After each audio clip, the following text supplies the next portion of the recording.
দেশ এবং দেশের বাইরে থেকে যারা আমার এই ভিডিওটি দেখছেন তাদেরকে কৃষিকথা চ্যানেল থেকে জানাই স্বাগত।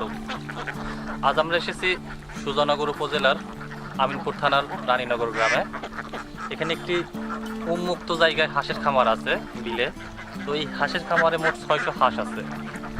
বর্তমানে হাঁসগুলো ডিম দিচ্ছে এবং এই হাঁস যে একটি লাভজনক ব্যবসা, হাঁসের খামার যে একটা লাভজনক ব্যবসা, সেই লাভজনক ব্যবসাতে কী পরিমাণ লাভ হয় এবং কী পরিমাণ ডিম দেয় সেই বিষয়গুলো আমরা সরাসরি খামারির কাছ থেকে জেনে নেব।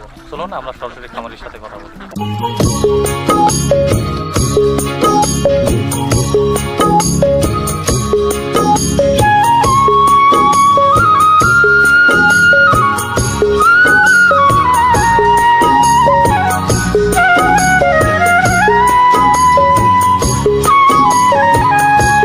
আপনার নাম?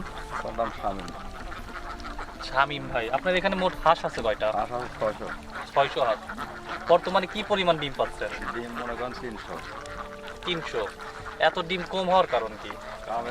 কারণ যে এখন মনে করেন যে খরা না, এখন ও তার মানে বৃষ্টি নাই, তো বৃষ্টি চালু করে শুষ্ক মৌসুম খরা, এজন্য ডিম কম দিচ্ছে। তো 300 ডিম প্রতিদিন যদি দেয় তাহলে আপনি প্রতিদিন বা সপ্তাহে কত টাকা ডিম বিক্রি করেন? তাও মনে করেন যে সপ্তাহে আসছে 20,000-21,000 টাকা। 20,000-21,000 টাকা, তাহলে মাসে হচ্ছে আপনার প্রায় 1 লাখ টাকার মতো। 1 লাখ টাকার যে ডিম বিক্রি করতেছেন, তাহলে 1 লাখ টাকা এই ডিম বিক্রি করার পরে হাঁসের পিছনে কি পরিমাণ খরচ হচ্ছে আপনার? হাঁসে মনে করেন প্রতিদিন 2 মণ করে ধান যাচ্ছে। প্রতিদিন 2 মণ ধানের দাম কত? 2 মণ ধান মনে করেন যে 1600 টাকা। 1600 টাকা। 2 মণ ধান 1600 টাকা হলে মাসে হচ্ছে আপনার প্রায় 45,000 টাকার মতন যাচ্ছে। 45,000 টাকা। আর আপনারা এখানে খামারেতে রাখাল আছে কয়জন? বর্তমানে একটা। শুষ্ক মৌসুমে তার বেতন যদি বাদ দেন তাহলে দেখা গেল 10,000 টাকা বেতন দেন। 12,000 টাকা। 12,000 টাকা বাদ দিলে তাহলে আর 45,000 টাকা বাদ দিলে দেখা যাচ্ছে যে আপনার প্রায় তাও অর্ধেক লাভ থাকবে। আচ্ছা, এই শুষ্ক মৌসুম যদি এই অবস্থায় থাকে, বৃষ্টি নামলে কি ডিমের পরিমাণ বাড়তে পারে? হ্যাঁ, অবশ্যই। তখন কত ডিম দিবে? তখন মনে করেন যে 600 তাও 100 ডিম হবে। 100 ডিম হবে। 500-550 কিলো। এক নাগারে কতদিন ডিম দেবে? এটা মনে করেন তাও 6-7 টাকা।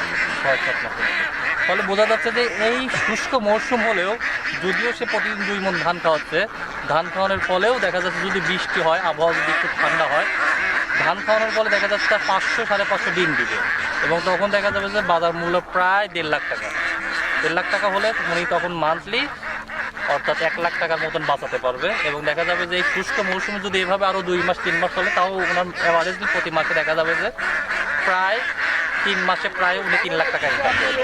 এখন আপনাদের আমি একটা জিনিস বলতে চাই যে শুষ্ক মৌসুম পুকুরে হাঁস পালন করতেছে, তারপরে দেখা যাচ্ছে কি হাঁসের পিছনের খাবার এবং এর পিছনে শ্রমিকের বিল সব কিছু বাদ দিয়া খামারির মালিক 600 হাঁস থেকে মাসে প্রায় হচ্ছে 50,000 টাকা কামাই করছে। আচ্ছা, আপনার ডিমগুলো কোথায় বিক্রি করেন? আচ্ছা, আপনারা কি এই ডিম পার হাঁসের জন্য এক্সট্রা কোনো প্রোটিন খাবার দেন? কৃষির ভিতরে মনে করেন ধান, গম, এমনি কোনো ভিটামিন জাতীয় কোনো খাবার খাওয়ান না? আচ্ছা, এরকম কি কখনো শুনছেন যে ভিটামিন জাতীয় খাবার খেলে ডিমের পরিমাণ বাড়তে পারে? এরকম ভিটামিন আছে? তাহলে তো আপনারা ওই সব ভিটামিন আনেও খাওয়াইতে পারেন। ও, তার মানে হাঁসটা যখন 1-1.5 বছর পরিপক্ক হবে তখন হচ্ছে ভিটামিনগুলো খাওয়া যাবে। আর ভিটামিনগুলো খাওয়ালে দেখা যাবে যে হাঁসের ডিমের প্রোটিনটা বাড়বে এবং হাঁসের ডিমের পরিমাণও বাড়বে। তাহলে এইভাবে আর কয় মাস হচ্ছে আপনারা খাবার দেবেন? এই তো মনে করেন এই পাকা ধানগুলি কাটা যাবে, তখন খাবার লাগবে না।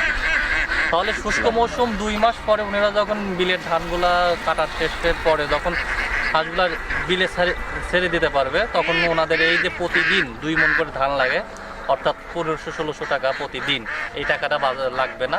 আর তার পরিবর্তে যে টাকাটা ওনার এই 1500-1600 টাকা থাকবে এবং তার ডিমের পরিমাণও বেড়ে যাবে। তাহলে দেখা গেল যে 600 হাঁস থেকে উনি তখন মাসে অ্যাভারেজে 1 লাখ টাকা করে ইনকাম করবে। এভাবে ওনারা কতদিন বিলের ধান খাইতে পারবেন? তা মনে করেন মাস 3। ও, মাস 3। তার মানে এই পানি যাবে। শুষ্ক মৌসুমে শেষ হওয়ার পরে যে বর্ষার মৌসুমটা পড়বে, তখনই হচ্ছে উনি 3 থেকে 4 মাস যে বিলের খাদ্যটা পাবে, সেই খাদ্যতে ডিমের পরিমাণ যেরকম বৃদ্ধি পাবে, সেরকম খাবারের মানটাও, খাবার কিনে আনা খাবারগুলো আর দিতে হবে না। সব কিছু বাদ দিয়ে 600 হাঁসে আমার এই খামারি ভাই মাসে 50 থেকে 60,000 টাকা ইনকাম করতেছে। সকলকে ধন্যবাদ। আমার এই ভিডিওটি অবশ্যই দেখবেন এবং আমার চ্যানেলটিকে অবশ্যই সাবস্ক্রাইব করবেন।